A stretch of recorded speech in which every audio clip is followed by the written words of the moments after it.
This is a full summary and review of Harry Potter and the Sorcerer's Stone. In the quiet town of Little Whinging, the Dursleys prided themselves on their normality, far removed from anything strange or mysterious. Mr. Dursley, a drill company director, and Mrs. Dursley, known for her nosiness, avoided any mention of Mrs. Dursley's sister's family, the Potters, fearing the shame of association with their magical lineage. Unbeknownst to them, extraordinary events were unfolding. Owls flying by day, mysterious people in cloaks, and whispers of the Potters and their son, Harry.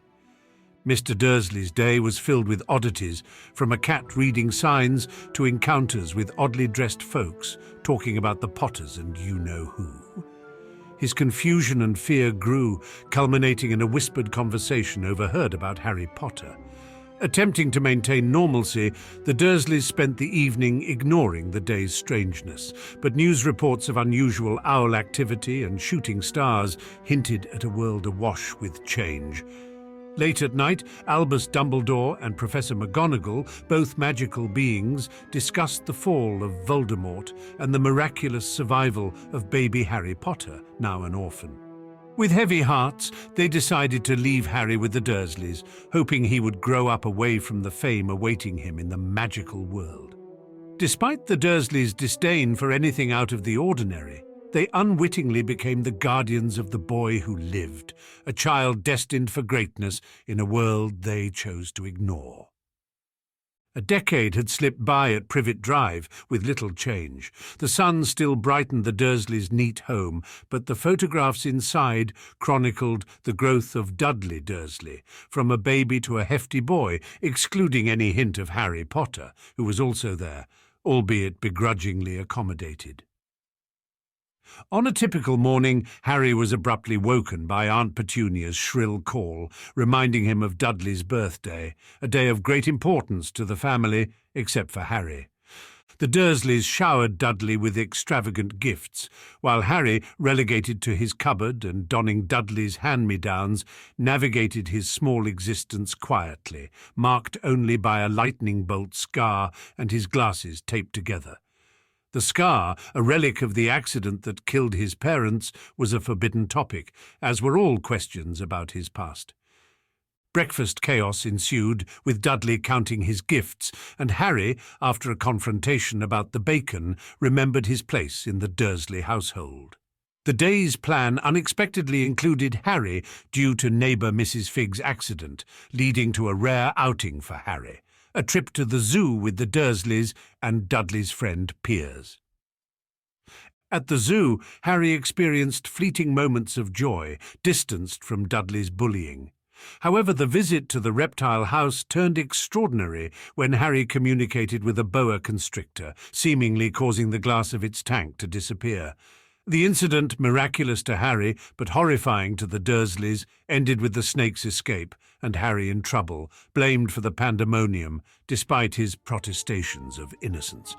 Returning to Privet Drive, Harry faced Uncle Vernon's wrath and retreated to his cupboard, his mind on the day's surreal event and his longing for a family he couldn't remember. Strange occurrences around Harry were common, but explanations were not, leaving him to wonder about his place in a world that seemed to hold him at arm's length. Harry's unauthorized communication with a boa constrictor led to his longest punishment yet. By its end, the summer holidays were in full swing, marred by Dudley's destructive antics and the relentless presence of his gang, forcing Harry to spend his days avoiding the sport of Harry hunting. With September looming, Harry looked forward to Stonewall High, his escape from Dudley, who'd be attending Uncle Vernon's alma mater smeltings. Despite the threat of head dunking at Stonewall, Harry preferred it to Dudley's mockery. A rare day away from the Dursleys, spent with the slightly less dreadful neighbour Mrs. Figg, offered Harry brief respite, only for him to return to the sight of Dudley in his smeltings uniform, a sight so ludicrous Harry struggled to contain his laughter. The Dursleys' attempts to blend Dudley's old clothes into a semblance of a uniform for Harry were pitiful, emphasizing the contrast in their regard for the two boys. The arrival of a mysterious letter addressed to Harry with precise knowledge of his living situation, 4 Privet Drive, the cupboard under the stairs. threw the Dursleys into a panic. Uncle Vernon's attempts to keep these letters from Harry only intensified, leading to a ludicrous evasion attempt that saw the family driving aimlessly, seeking refuge from the persistent correspondence. Their flight from the letters culminated in a stay at a desolate shack on a rock in the sea, an attempt by Uncle Vernon to outwit the sender. Yet as Harry's 11th birthday approached, marked by a storm that seemed to echo his growing despair and hunger, the letters found them even there, pounding on the door at the stroke of midnight, promising a confrontation that could not be avoided. This relentless pursuit, the stark difference in the Dursleys' treatment of Harry compared to Dudley, and the mysterious letters set the stage for a revelation that would upend Harry's understanding of himself and his place in the world. The knocking at the door, as Harry turned 11, was the final toll of his ordinary life, heralding the start of something extraordinary. In a dramatic entrance that would forever change Harry Potter's life, Hagrid, a giant of a man with a heart just as large, burst through the door of the hut on the rock. Ignoring Uncle Vernon's threats and bending his rifle as easily as a twist of licorice, Hagrid introduced himself to Harry, revealing, much to Harry's astonishment, that he was a wizard. With a casual flick, Hagrid conjured a cosy fire and proceeded to cook sausages, filling the dingy hut with warmth and the scent of food, a simple kindness that Harry, starved for affection and sustenance, felt deeply. On that stormy night, as Harry turned 11, Hagrid handed him his acceptance letter to Hogwarts, unveiling a world Harry had never dared to imagine, but one that he was, in fact, already famous within. The revelation of his parents' true identity and his own near-mythical survival from the curse that took their lives left Harry reeling, yet it was the casual dismissal of his lived reality by the Dursleys that underscored the night's strangeness. Harry learned of the wizarding world's current peace, shadowed by the past terror of Voldemort, and his own inexplicable role in that peace.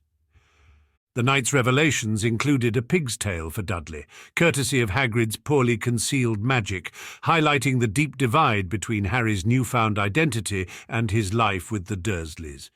As Hagrid shared his own checkered past with Hogwarts and their plans for the next day, Harry lay under Hagrid's coat, contemplating his future in this new world, the warmth of the fire a stark contrast to the cold reception his questions about magic had received from the Dursleys. This was the beginning of Harry Potter's true story, one that would take him far from the cupboard under the stairs and into the heart of the magical world.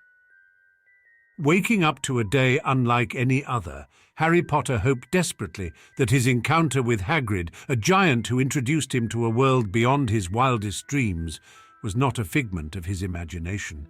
The light of day, the presence of an impatient owl at the window demanding payment for the delivery of a newspaper, and Hagrid's deep slumber confirmed the reality of his new life. Hagrid, upon waking, brushed off his overnight transformation of Harry's world as if discussing the weather, emphasizing their urgent need to prepare for Harry's entrance into Hogwarts by visiting London for supplies.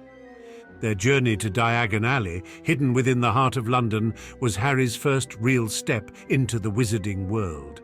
It was there, amidst the hustle of witches and wizards going about their day, that Harry began to understand the gravity of his own name. From the gawking crowd in the leaky cauldron to the eager handshake of Professor Quirrell, Harry was a celebrity in a world he had never known existed. Yet, despite the sudden attention, Harry's humility and confusion remained, feeling undeserving and unknowing of the fame thrust upon him. Their primary goal in Diagon Alley was to secure Harry's school supplies, a task that seemed mundane but was filled with wonder at every turn. From the piles of gold in Gringotts Wizarding Bank to the shelves of spellbooks in Flourish and Blots, every moment was a discovery. However, it was in Ollivander's, the wand shop, where Harry's connection to the world of magic became most tangible. The wand choosing Harry solidified his place in this new world, linking him irrevocably to the dark wizard who had changed his fate before he could even speak. As they left Diagon Alley, the weight of Harry's future pressed upon him. The joy of discovering his true heritage was tinged with the anxiety of living up to a legacy he couldn't remember. The realization that he was stepping into a world with expectations of greatness, based on a past he didn't understand, was overwhelming.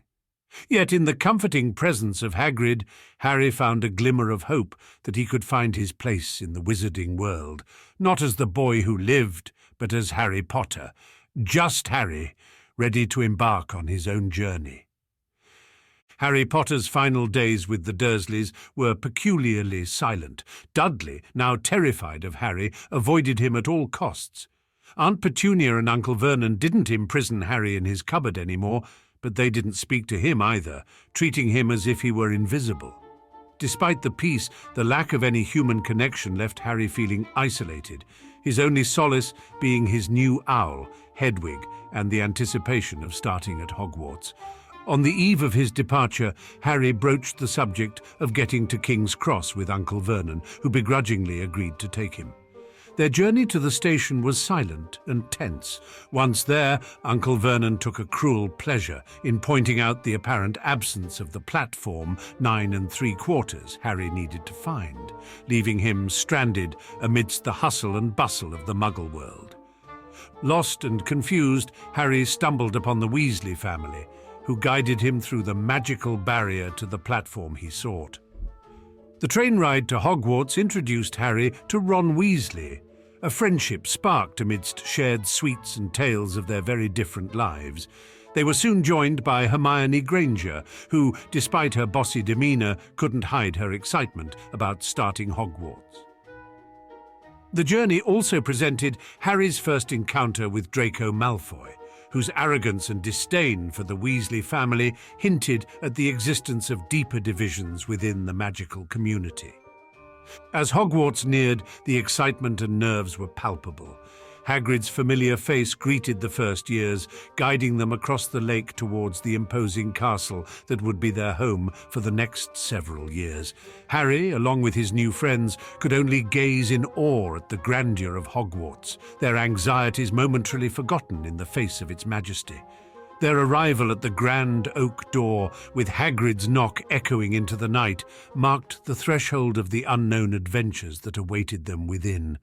Upon their arrival at Hogwarts, the first years were greeted by the stern-faced Professor McGonagall, who led them through the grand entrance hall to a side chamber. There, she explained the significance of the sorting ceremony, where they would be assigned to one of the 4 houses, Gryffindor, Hufflepuff, Ravenclaw or Slytherin, each with its own noble history. She emphasized that their house would be akin to their family at Hogwarts, and that their achievements and misdeeds would contribute to their house's reputation. As the nervous first years awaited the sorting ceremony, the arrival of a group of ghosts, including nearly headless Nick of Gryffindor, provided a brief distraction. Soon after, Professor McGonagall returned to lead them to the Great Hall, where the ceiling enchanted to mirror the night sky took everyone's breath away. The sorting hat, an old patched hat, then sang a song that outlined the qualities of each house. Harry, feeling particularly anxious about the sorting and fearing he might not be selected at all, was relieved to find the process involved simply wearing the hat. When it was his turn, the hat debated where to place him, considering Slytherin for its potential to bring Harry to greatness. However, Harry's preference for Gryffindor was respected, and he was sorted into the house amid loud cheers. The banquet that followed was a feast for the senses, with dishes magically appearing on the golden plates. Harry and his new friends, Ron and Hermione, enjoyed the vast array of food and the company of the ghosts, including nearly headless Nick, who shared stories of the houses. Professor Dumbledore's welcoming speech was characteristically brief and whimsical, followed by announcements, including a warning about a forbidden corridor on the 3rd floor. As the feast concluded, the first years followed Prefect Percy Weasley to the Gryffindor common room, encountering the mischievous poltergeist Peeves along the way. The portrait of the fat lady, requiring a password for entry, guarded the entrance to the common room. Finally, in the Gryffindor dormitory, exhaustion took over. and Harry fell into a restless sleep filled with strange dreams influenced by the day's anxieties and the treacle tart from the banquet. From the moment Harry Potter ventured out of his dormitory, he became the center of whispers and curious stares, his fame and the unmistakable scar drawing attention and making his journey to classes a constant spectacle. Hogwarts, with its shifting staircases and trapdoors, presented a labyrinth of challenges, not least of which included avoiding the mischievous Peeves and the dour caretaker Filch with his keen-eyed cat, Mrs. Norris. The classes themselves introduced Harry and his peers to the wonders and rigors of magic, from the stellar configurations in astronomy to the enchanting but hazardous world of herbology, and from the soporific history of magic lectures by Professor Binns to the exacting standards of Professor McGonagall in Transfiguration. However, it was Snape's potions class that proved most daunting, as Snape's immediate and intense dislike for Harry became painfully clear. Despite the hurdles, Harry found solace in his growing friendships, particularly with Ron Weasley, and in the excitement of learning magic. A visit to Hagrid's cosy hut on the edge of the Forbidden Forest offered a break from the scrutiny, filled with awkward hospitality and Fang's drooling affection. Yet, even in the warmth of Hagrid's company, Harry stumbled upon a mystery tied to a recent Gringotts break-in, a mystery closely linked to their visit to the bank and possibly to the mysterious package Hagrid had retrieved that day. As Harry and Ron pondered over their rock-cake-laden pockets and the revelations of the day, the layers of Hogwarts' secrets began to unfold before them, hinting at the complex and hidden connections between their world and the wider magical realm, connections that were just beginning to reveal their significance and the dangers they harbored. Harry's encounters at Hogwarts introduced him to a world beyond his wildest imaginations, peppered with both exhilarating highs and perilous lows. His aversion to Draco Malfoy deepened amidst their shared flying lessons, where the thrill of soaring on a broomstick was marred by Malfoy's taunts. The revelation that Harry was to be the Gryffindor Seeker brought him a sense of pride, yet it also threw him into direct rivalry with Malfoy, escalating their enmity. An unexpected challenge presented itself in the form of a wizard's duel, a proposition by Malfoy that led Harry, along with his faithful friends Ron and Hermione, into a midnight escapade fraught with danger. The adventure took a terrifying turn when they encountered the three-headed dog guarding a mysterious trapdoor. This incident not only marked their first direct defiance of Hogwarts' rules, but also sowed the seeds of a deeper mystery surrounding the protected object, one that Hagrid inadvertently linked to the enigmatic package from Gringotts. Through these trials, Harry's initial weeks at Hogwarts were a blend of camaraderie, confrontation, and the creeping realization that greater secrets and challenges lay ahead. Each experience, whether it was defying Malfoy or uncovering hidden aspects of the school, served to strengthen the bonds between Harry, Ron, and Hermione, while also setting the stage for the intricate interplay of loyalty, bravery, and the pursuit of truth that would define their journey. When Harry and Ron discovered that a troll had been let into Hogwarts, their first thought was of adventure rather than danger. Their excitement only grew when they realized Hermione was unaware of the troll's presence, potentially in grave danger. The night took a turn from anticipation to a critical rescue mission. Malfoy's envy was momentarily sidelined by the arrival of Harry's Nimbus 2000, a symbol of Harry's burgeoning Quidditch career, further fueling the rivalry. However, the urgency of the situation with Hermione trapped with the troll overshadowed any thoughts of Quidditch glory. In a daring move, Harry and Ron decided to warn Hermione, leading them to a confrontation with the troll that would forever change the dynamics of their relationship. Displaying bravery and quick thinking, they managed to knock out the troll, saving Hermione. This act of heroism was a stark contrast to their usual mischief, earning them points for Gryffindor and solidifying their friendship with Hermione. The aftermath was a mix of reprimand and reward from their professors, highlighting the complexity of their actions. Hermione's quick lie to protect Harry and Ron from further punishment not only demonstrated her loyalty, but also marked her transition from a mere classmate to a true friend. Their collective experience with the troll broke down barriers, transforming their relationship from rivalry and annoyance to camaraderie. The shared danger and the thrill of overcoming it bonded them in ways that classroom interactions never could. The Nimbus 2000, though a significant symbol of Harry's entry into the Quidditch world, became a secondary concern as they navigated the consequences of their encounter with the troll. The event underscored the reality of the dangers within Hogwarts, beyond the excitement of magic and discovery. It was a lesson in the importance of unity and quick thinking, setting the stage for the many challenges they would face together. This incident was not just about overcoming a physical threat, but also about the forging of bonds that would define their time at Hogwarts. As November ushered in a chilling cold at Hogwarts, the school buzzed with anticipation for the upcoming Quidditch match between Gryffindor and Slytherin. Harry Potter, set to play as Seeker in his first ever Quidditch game, felt the pressure mounting, especially with the entire school now aware of his role thanks to Oliver Wood's secrecy strategy leaking. Despite the nerves and the mixed reactions from his peers, Harry found solace in his studies and friendship, particularly with Hermione Granger, who was now more relaxed about rule-breaking and immensely helpful with homework and Quidditch knowledge. The day before the match, an encounter with Snape, who was mysteriously limping and conversing with Filch about a three-headed dog, deepened the trio's suspicions about him. Convinced Snape was after the Philosopher's Stone guarded by the dog, they felt more isolated in their quest to uncover the truth. Hermione's quick thinking saved Harry during the match when she set Snape's cloak on fire, believing he was cursing Harry's broom. This act solidified their suspicion of Snape's intentions, even though Hagrid dismissed the idea, accidentally revealing the involvement of Nicholas Flamel in the process.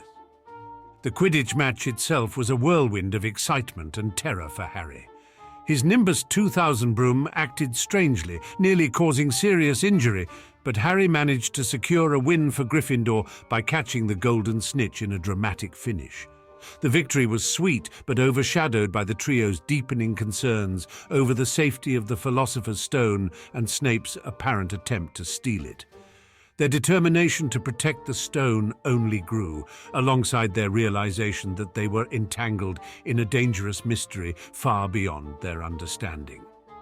As Christmas approached, Hogwarts transformed into a winter wonderland, covered in snow and filled with the anticipation of the holiday season. The Weasley twins caused mischief, bewitching snowballs to follow Professor Quirrell, while the cold weather made every corner of the castle, except the common rooms, unbearably chilly, especially Professor Snape's dungeon. Draco Malfoy's taunts about Harry and Ron staying at Hogwarts for Christmas highlighted the tension, but Harry looked forward to a Christmas without the Dursleys, unaware of the magical experiences that awaited him. The discovery of an invisibility cloak among Harry's Christmas gifts marked the beginning of an extraordinary adventure. This mysterious gift, which once belonged to Harry's father, led him to the Mirror of Erised. The mirror revealed not a reflection of reality, but the deepest desires of one's heart. For Harry, it was a reunion with the family he never knew, while for Ron, it reflected his aspirations and recognition separate from his brothers. This encounter with the mirror and Dumbledore's subsequent explanation about its powers highlighted the theme of desire versus reality. Dumbledore's advice to Harry that dwelling on dreams can prevent one from living served as a poignant reminder of the importance of focusing on the present and the tangible aspects of life, despite the allure of what one most desires. This lesson, coupled with the enigmatic response Dumbledore gave about his own desires, left Harry pondering the complexities of happiness and the true nature of fulfillment.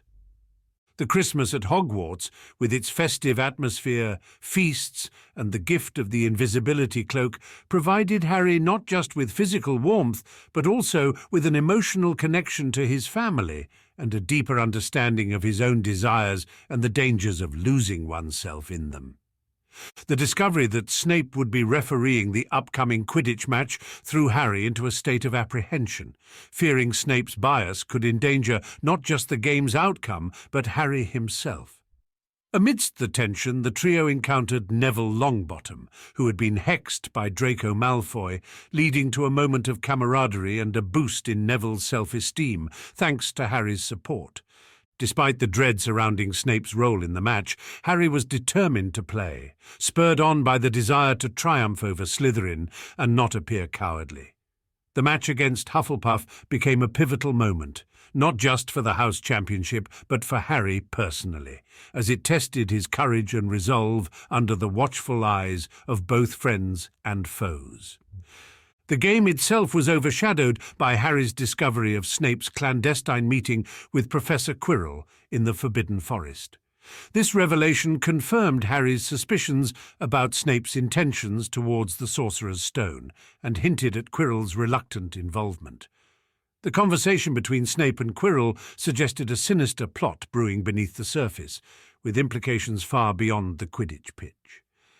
Harry's determination to unveil the truth about the Sorcerer's Stone and protect it from Snape's designs drove him to take significant risks. His actions, driven by a mixture of bravery and a search for belonging and purpose, highlighted the complexities of his character and the challenges he faced as he navigated the dangers and mysteries of Hogwarts. In this chapter of Harry's journey, the themes of loyalty, bravery, and the pursuit of truth are prominent, showcasing the growing camaraderie among Harry, Ron, and Hermione. Their unity in the face of adversity and their collective efforts to thwart a perceived threat encapsulate the essence of their friendship and set the stage for their future endeavours. The unforeseen oversight of leaving the invisibility cloak behind marked a pivotal moment of vulnerability for Harry, Hermione, and the mission to safely rehome Norbert, Hagrid's illegal pet dragon. The excitement and relief that had buoyed their spirits after successfully transferring Norbert to Ron's brother Charlie's friends were abruptly dashed by Filch's discovery. This error, stemming from their haste and the overwhelming focus on the immediate task, underscored the complexities and risks involved in their endeavours within Hogwarts. Caught off guard and without their cloak of invisibility, they faced the immediate threat of disciplinary action, potentially unravelling their efforts to keep their activities secret and safe from the prying eyes of the school's authorities and their adversaries. This moment also highlighted the constant presence of Filch, whose role as the caretaker often positioned him as an obstacle to the students' secretive movements around the castle. The incident served as a harsh reminder of the importance of caution and foresight in their actions, especially given the stakes involved not only with Norbert's situation, but also with the broader mysteries surrounding the Sorcerer's Stone.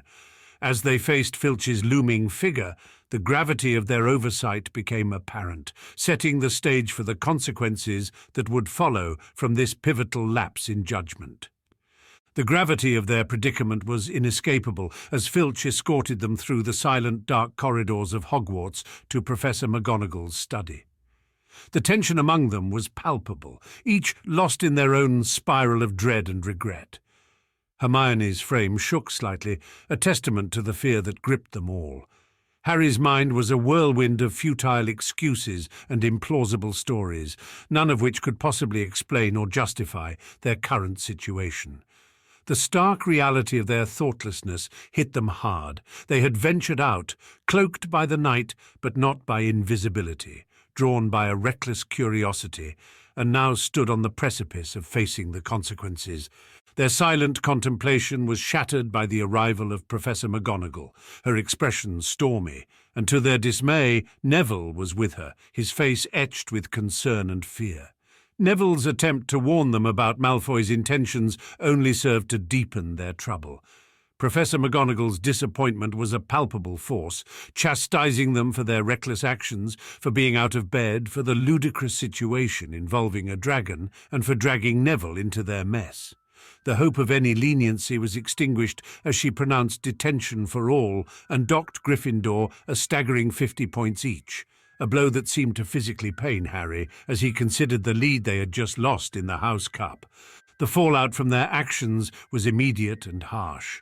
From heroes to pariahs, they faced the scorn of their peers, the loss of respect, and the burden of guilt that weighed heavily on their spirits. The vibrant world of Hogwarts dimmed around them, their isolation a stark contrast to the camaraderie and acclaim they had recently enjoyed. Amidst the whirlwind of negative attention and the loss of Gryffindor points, their resolve was tested.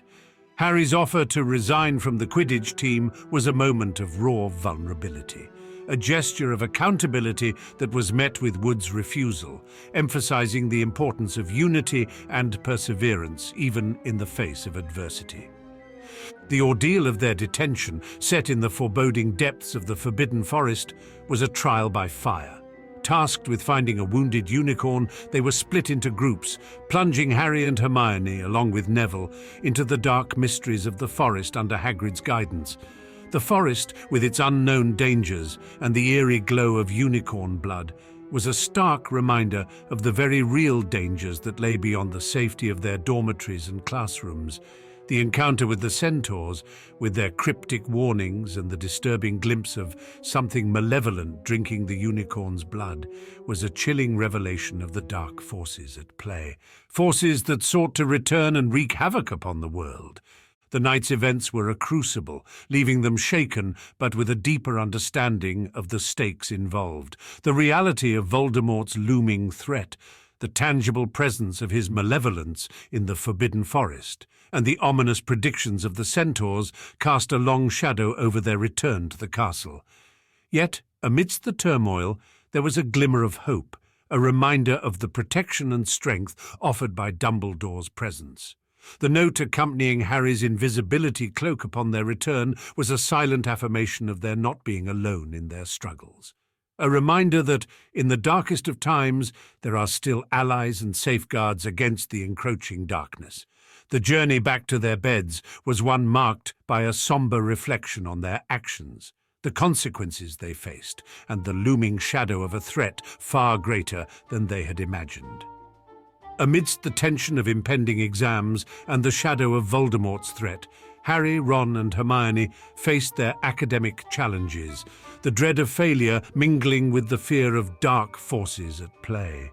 Despite sleepless nights haunted by ominous dreams, they persevered, their final exams a mere prelude to the real test that lay hidden within the school's secret chambers. Their mission to safeguard the Sorcerer's Stone led them to a revealing conversation with Hagrid, unwittingly pointing them towards the imminent danger. Despite Professor McGonagall's skepticism and Snape's chilling cautions, the trio was resolved to act. Neville's well-intentioned but ill-fated attempt to halt their quest only highlighted the gravity of their endeavour. Bound by friendship and driven by the urgency of their quest, they overcame Fluffy with Melody and braved a series of enchantments that tested their mettle and wit. In a chamber secured by an enchanted chess game, Ron's selfless strategy underscored the sacrifices required in their perilous journey. Beyond the chessboard lay more trials, including a vanquished troll and a potion puzzle that demanded their sharpest logic and determination. Hermione's intellect was key, solving the puzzle that enabled Harry to confront the final Guardian alone. Harry's discovery was not the expected Snape or the dreaded Voldemort in his known form, but Quirrell, harbouring a shocking secret. The Professor's turban concealed the horrifying truth. Voldemort, weakened and formless, clung to life by sharing Quirrell's body, his face a grotesque mask on the back of Quirrell's head. This revelation thrust Harry into a direct confrontation with the Dark Lord's desperate bid for immortality. The battle that ensued tested Harry's courage like never before. Discovering that his touch brought agony to Quirrell, Harry used this unexpected weapon to defend himself.